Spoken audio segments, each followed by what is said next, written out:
Okay, 7.3, the applications of dot product. So we're going to take our lesson from 7.2 and use the dot product on a variety of applications. Okay, and so as a reminder, the dot product of two vectors is a scalar result, and that is given by this formula here, A dotted with B equals the magnitude of A times the magnitude of B times the cosine theta, where theta is the angle between them as the two vectors are lined up tail to tail. Okay, we also have the algebraic form of the dot product, which is A1B1 plus A2B2. That should be written as a dot, A dotted with B, where your vectors A and B are both given algebraically with their x and y components as A1, A2, and B1, B2. Okay, so one of the applications of the dot product is a physics application called work. Okay, and we can calculate the work done by a force expressed in newtons for an object moving along a direction vector s in meters. Okay, and so if we're given two vectors tail to tail like this, I can calculate the work done as work equals magnitude of the force times the magnitude of the displacement times the cosine of the angle between them. And that's our work formula. And then if I calculate them by substituting the numbers, I have 45 multiplied by 23 times the cosine of 37 degrees. And when you put that into your calculator and calculate it, you'll get an answer of 826.6. And this is newtons times meters. But if we are knowledgeable about some physics, we would know that Newton times meter is a unit of joule, a joule of energy. Okay, so you can use J for a capital J for a shorthand. All right, so this is if it was given geometrically for this dot product. In the second part of the example, if we're given two vectors, force and a displacement given algebraically, we can calculate the work as the dot product of those two vectors. And again, notice how I write F and S as vectors. W is not a vector work, it's just a scalar quantity. So I calculate this algebraically by multiplying the components. So the x components of each vector is 8 times negative 3, added to the y components of each vector, negative 9 times 7, and the resulting answer will be negative 24 minus 63, which is negative 87 joules.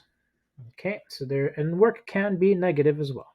Okay, so in physics we talk about work being, how much work is being done or how much work is being removed. Those can be the difference between positive and negative. Okay, so here's a big application with dot products, and that is a projection of a vector on another vector. Okay, so here's this diagram that we have here, this triangle with an extended vector there. So we have vector A, which is the vector from point O to point A. Okay, that vector right there. Okay, and then we have vector B, which is the vector from O to B. So this vector right here. Okay, and so these two vectors A and B, well, B cannot be 0, and theta is the angle between A and B. So we're going to just draw a little angle here and call that theta. Okay. And so the projection, we're going to define the projection of vector A on vector B is a vector which we call vector O to N. Okay, so it's basically how much of vector A is along the direction of B. Okay, so N is the point on B such that the vector B is perpendicular to the vector that could be created from connecting A to N. Okay, so that's why you see that perpendicular right there. Okay, so let's figure out how do I calculate this vector projection? How do I calculate this red vector that you see here on the screen? So let's proceed to do that. So let's look at vector O to N. So vector O to N, well, if we use some trigonometry, well, we see here that this red line is the adjacent side to this right angle triangle, and this right angle triangle has a reference angle theta, and the hypotenuse is vector A. And so I could express this vector O to N, the magnitude of vector O N, which I'm interested in really, the magnitude of vector O N as the magnitude of vector A times cosine theta, right? So, because remember cosine theta is just the adjacent side, um, which is vector O to n, divided by the hypotenuse, which is the magnitude of vector A. And so you just rearrange it so that you isolate for vector O to n. Okay, so that's what we have here. Magnitude of vector ON is equal to magnitude of vector A times the cosine of theta. Now that's all nice geometrically, but what about algebraically? So I'm going to just do a little bit of algebra here. I'm going to just write down the dot product of two vectors, so A dotted with B equals the magnitude of vector A times the magnitude of vector B times the cosine of angle theta, the angle between the two vectors. Now, if I rearrange this relationship for just the angle cosine theta, I can rewrite this as vector A dotted with vector B divided by the magnitude of vector A times the magnitude of vector B. So I'm just moving over those magnitudes to the other side and isolating for cosine theta. Okay, and this result allows us to make a substitution for cosine theta. Okay, and so I'm going to replace cosine theta with that dot product expression. And then we can see, well, I have a magnitude of A already here, and the one on the bottom, I can cancel each other out because this is multiplication that's occurring here. Okay, and so the simplified result for vector O to n is just A dotted with B divided by the magnitude of B. Okay. All right, but it's not done quite yet. We can proceed a little bit further. Okay, so first of all, we need to recognize that, hey, vector O to n is just a scalar multiple of B, right? O to n is just a portion of vector of this longer vector from O to B, right? This one right here. So I could say that, yeah, so we know vector O to B, that's just the same, this is just what we call vector B, okay? So k times vector B, the magnitude, is equal to the same expression, right? This one. Okay. So that allows me to isolate for k, right? We want to know what that scalar multiple is, but that gets us that vector O to n. So I can find that scalar multiple, okay, by rearranging the formula. And so if I rearrange this formula, I'm going to move the magnitude of b to the right side, and I'm going to get magnitude of b squared. Okay, and magnitude of b squared, well, if we just took dot product of a vector of itself, well, that's just, b1 times b1 plus b2 times b2, which is just b1 squared plus b2 squared. Very similar to pretty much the magnitude of that of vector b. Okay, that's just magnitude of b squared. Kind of like the Pythagorean relationship, okay? So here we have a replacement of magnitude of b squared with just, what is it? Well, the b dotted with b, okay? So b dotted with b. And on top we still have a dotted with b. All right, so we're almost done kind of deriving this formula that I want to get to. So we're going to just go back to this idea of projection. So we have a little bit of special notation for that. We call that the projection, Proj, of vector A onto vector B. So B is the little subscript there. The argument is vector A. So projection of A onto B. You can also, writing it this way, if you wrote projection of vector B onto vector A, that's a little bit of a different meaning. Okay, so we specifically mean the projection of this vector A onto vector B. So this how much of A is acting along vector B. That's what we call the projection of A onto B. Okay. So kind of read this letter first, A onto vector B, onto the subscript, which is what we call the vector from O to n. And O to n is just a scalar. Remember, O to n is just a scalar multiple of vector B. Okay, so we have the vector B right there, right? And then the scalar multiple is what we've figured out over here. K is the scalar multiple. I'm going to just put that right there beside vector B. Okay, so that's our vector projection formula for vector A projected onto vector B. Okay, so I'm not going to ask you to derive that equation, but you have to know the equation. Okay, so we're going to apply it to an example here. So here's an example. I have two vectors, vectors A and vector B. Can I find the projection of vector A onto vector B. So the projection of vector A onto vector B equals, writing down that formula, A dotted with B divided by B dotted with B times vector B.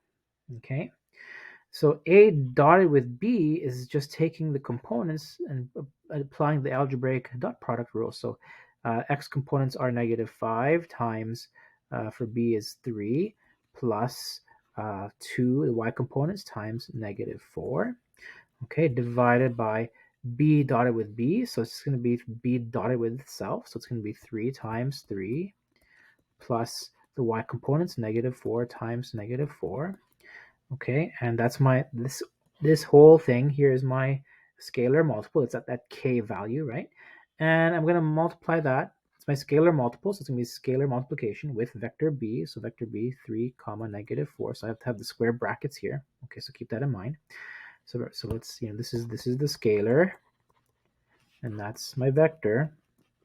Okay, and then I'm going to simplify the scalar. So the scalars get simplified. When I simplify the top and the bottom, I'm going to get -23 over 25, right? So on the top I have -15 minus 8, which is -23, and then 3 times 3 and 4 times 4 is 9 plus 16, which is 25, okay? And that's multiplied by the vector 3 and -4.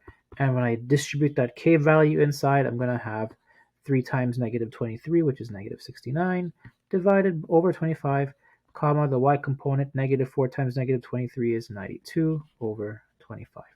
So this last line tells me that the projection of A onto B, well, it's just basically 23, -23/25 of vector B gives me that projection, okay? And that vector, think of that vector as O to N, that whole idea of O to N, that's just what this vector final answer result tells you, okay? So that's vector projections. Another example number 3, a crate on a ramp is hauled 12 meters up the ramp under a constant force of 120 newtons. Applied an angle to 45 degrees to the ramp. Find the work done. So here's another work example. However, this time it's just on an angle.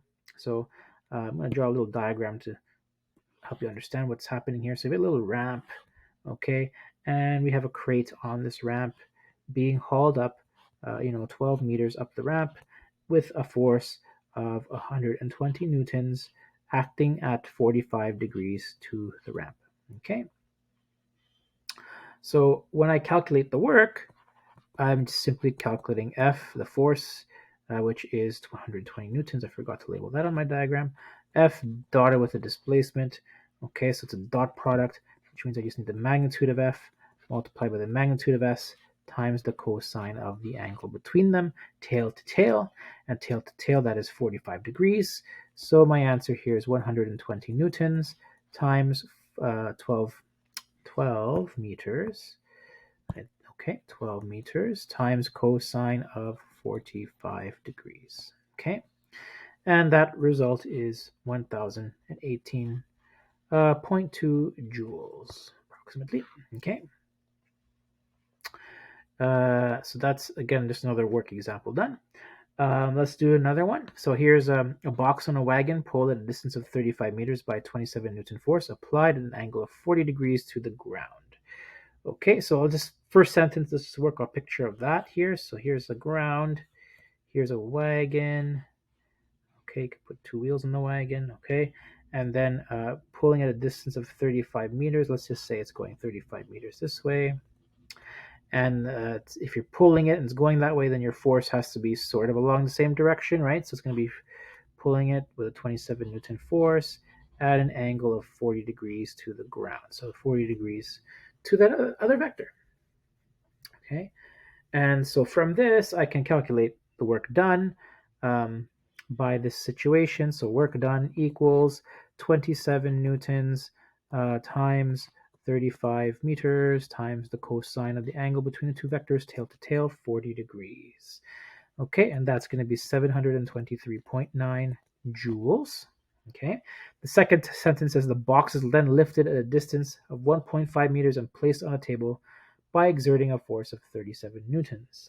Okay, so here's my So the box on the wagon, oh, there's a box, okay, it's being lifted a distance of 1.5 meters up, okay, and to do this you need a force of 37 newtons, okay, and so you're lifting it up 37 newtons in the same direction that it is moving. So the angle between the two vectors is really 0 degrees. So the work done here, let's call this situation 2. The first one was situation 1. Situation 2 is going to be 37 newtons times a distance of 1.5 meters times the cosine of the angle between them, which is 0 degrees. And that cosine of 0 is 1, so that's good. So 37 times 1.5 is just 55.5 joules. Okay, and ultimately the question asks, what is the total work done? So the total work done is the work done by each situation, work 1 plus work 2, and that's equal to 723.9 plus 55.5, which gives me a total work done of 779.4 joules. Okay, so mostly applications of work for the dot product, but also importantly, have a look at textbook examples for more of the more examples on vector projections. Okay, so that's probably one of the bigger applications that are not in this example too much. It's one example, but the idea is applications of dot product are found here with vector projections. Okay, so the practice problems, have a look at those for today, and we'll move on to the next lesson, 7.4 tomorrow.